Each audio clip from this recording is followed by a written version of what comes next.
transplant process, the goal of physical therapy is to help you maintain your physical independence.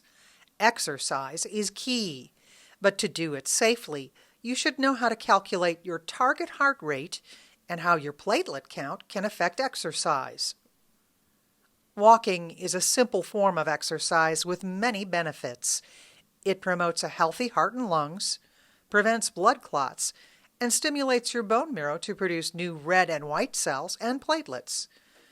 Ideally, you should be walking as much as you can tolerate, up to 3 to 5 times a day. As you undergo the transplant process, you may not be able to walk for as long or as often as you did before your transplant. This is normal. Focus on frequency, not duration. Start with the correct footwear, sneakers or closed-toed shoes. No flip-flops or Crocs. You don't want to do too much or too little activity. Getting it just right is easier if you know your heart rate. To check your heart rate, take your index and middle finger of one hand and place them in the front of your neck a couple of inches under your chin. Slide your fingers to one side of your neck until you feel your heartbeat. Count the beats for 1 minute. That is your resting heart rate. According to the National Institutes of Health, the average resting heart rate for adults, including seniors, is 60 to 100 beats per minute, or BPM.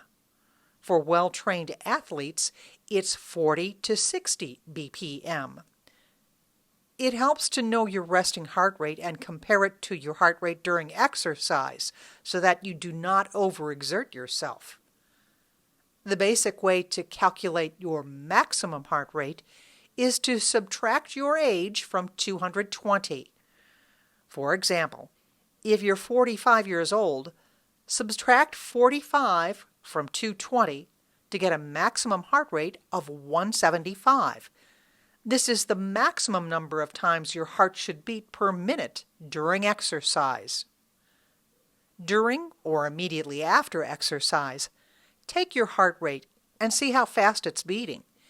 If it exceeds your maximum heart rate, you may need to slow down your exercise routine.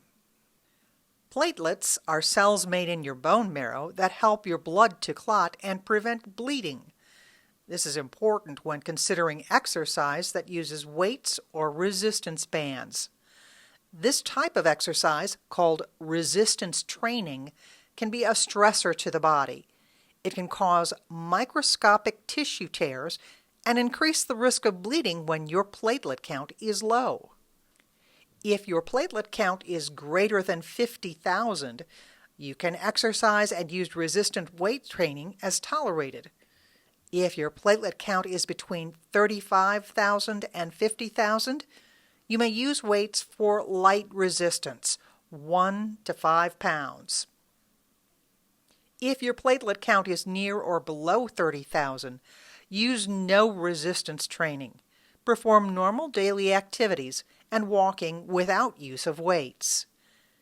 If your platelet count is below 10,000, you will need a platelet transfusion to increase your count.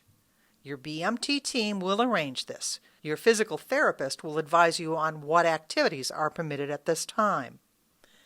Did you get all of that? Don't worry. Your physical therapist will provide all this information in a booklet. Together, you can review the information, ask any questions you may have, and review resistance exercises for your use.